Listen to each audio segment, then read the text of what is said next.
अब 15-16 के आप हालात देखें तो बड़े मुल्क के हालात बड़े स्टेबल थे और हालात नॉर्मल जा रहे थे। जो ये प्रोजेक्ट इमरान खान लॉन्च हुआ है ना पीटीआई की गवर्नमेंट के बाद, ये सारा मुल्क का सत्यानाश हो गया है। महंगाई, अफरा तफरी, अमन व अमान की सूरत हाल सारी दे रहा हूँ कि ये मेरे ख्याल में तो ये पीटीआई की हुकूमत जो जिम्मेदार है। और मैसेज तो हुक्मरानों को देना है कि अवाम को क्या देना है। अवाम तो बेचारी है।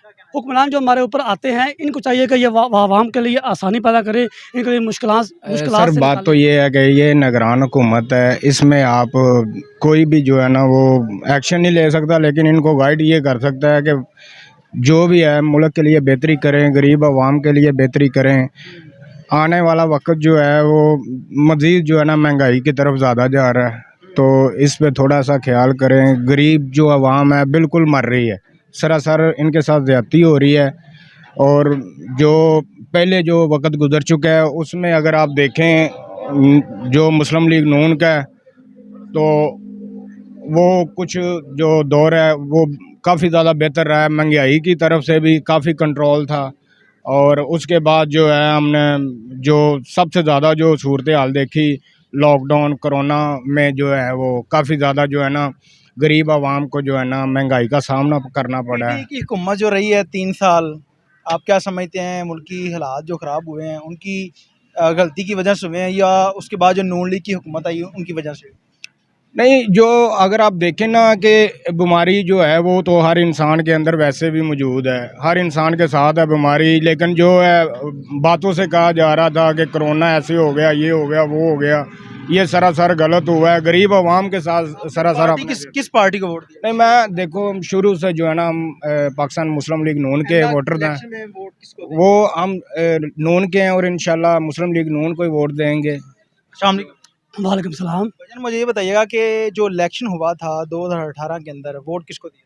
हमने वोट मुस्लिम लीग नून को दिया था, आइंदा जो इलेक्शन होगा उसमें वोट किसको देंगे? उसमें भी वोट मुस्लिम लीग नून को देंगे। इसकी क्या समझते हैं कि जो हमारी मुल्क की सूरत हाल है, लोग कहते हैं जी ये नून लीग की वजह से ये सारा कुछ हुआ, क्या कहना चाहिए? मैं ये जो ना स्टार्ट 2014-15 से लूँगा। 2014-15-16 के आप हालात देखें तो बड़े मुल्क के हालात बड़े स्टेबल थे और हालात नॉर्मल जा रहे थे। जो ये प्रोजेक्ट इमरान खान लॉन्च हुआ है ना पीटीआई की गवर्नमेंट के बाद, ये सारा मुल्क का सत्यानाश हो गया है। महंगाई, अफरा तफरी, अमन व अमान की सूरत हाल सारी चीज़ें ख़राब हो गई हैं। इसके बाद मैं इसको पीटीआई की हुकूमत को ज़िम्मेवार समझता हूँ। इस महंगाई का और बदअमनी का, जो आज जो गरीब आदमी है, आम आदमी है, वो पेट भर के खाना नहीं खा सकता, कपड़े नहीं ले सकता, स्कूल की फ़ीसें नहीं बच्चों की भर सकता, बिजली के बिल नहीं दे सकता, पेट्रोल नहीं खरीद सकता, उसकी सकत नहीं है।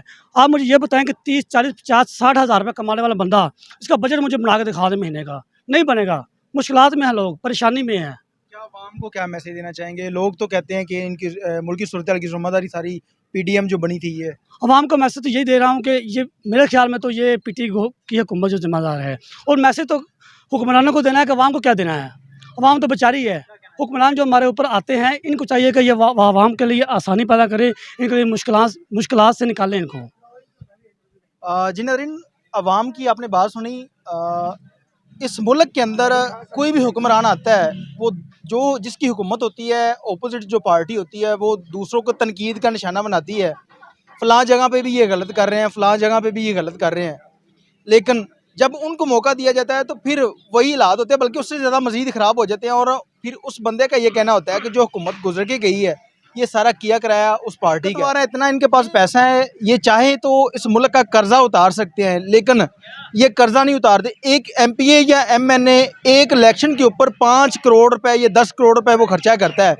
अगर वो उस इलेक्शन से 20 करोड़ नहीं कमाएगा तो उसे उस इलेक्शन पे खड़े होने का क्या फ़ायदा है? एक एमपीए या एमएनए जो है वो 3 लाख या 4 लाख या 5 लाख सैलरी लेता है, लेकिन 5 साल के लिए उसने हुकूमत करनी होती है 5 करोड़ 6 करोड़ रुपए।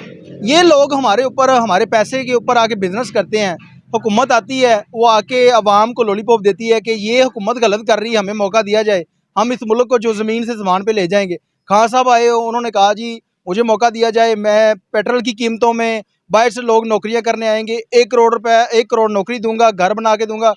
जब उनकी हुकूमत उनको दी गई, उसके बाद मुल्क की सूरत हाल मज़ीद ख़राब होगी। फिर उसके बाद पीडीएम को मौका मिला, उन्होंने कहा जी खान साहब बहुत गलत कर रहे हैं, इन्होंने महंगाई कर दी है, अवाम का सत्यानाश कर दिया, हमें मौका दिया जाए। उनको मौका मिला तो उन्होंने मुल्क का बेड़ा गर्क करके रख दिया। ये सियासतदान अवाम को मैसेज देने का मकसद सिर्फ ये है। ये सियासतदान किसी के सगे नहीं है, ये हमारे टैक्सेस के ऊपर याशियाँ करते हैं, हमें लूटते हैं। ये जो कर्जा लिया है, क्या मैंने या जो अवाम है इन्होंने जाके लिया है? हम कोई भी चीज़ खरीदते हैं, चाहे वो एक 3 रुपए की माचिस है, चाहे वो 1 रुपए की टॉफ़ी, हम उसके ऊपर टैक्स देते हैं। तो जो कर्जा है ये किसने लिया है? हम लोगों ने तो नहीं लिया। ये कर्जा लेते हैं, अपनी याशियाँ करते हैं और करने के बाद हुकूमत बदल जाती है, अवाम की मुल्की सूरत-हाल जो है वो मज़ीद ख़राब होती जा रही है। अवाम से चाहिए कि अवाम किसी पार्टी के पीछे निकलने की बजाय अपने हक के लिए निकलें। जिस तरह बिल ज़्यादा आए, आप लोग निकले वापटा वालों के खिलाफ। आप लोगों का कोई मकसद नहीं था, किसी पार्टी के खिलाफ नहीं निकले, बल्कि आप लोग अपने हक के लिए निकले थे। इसी तरह से आइंदा इलेक्शन में आप लोग अपने हक के लिए निकलें और इन लोगों को बोलें कि अगर आप लोग हुकूमत करना चाहते हैं, जो पार्टी हुकूमत करना चाहती है, हमारे मुल्क का कर्जा उतारे, चाहे वो सारी ज़िंदगी हुकूमत करे। उसके बगैर किसी हुकूमत को, किसी सियासतदान को वोट ना दिया जाए। इसके साथ ही अपने मेज़बान उमैर अली को इजाज़त दीजिए। देखते रहिए 42 HD TV। अल्लाह ने के बाद।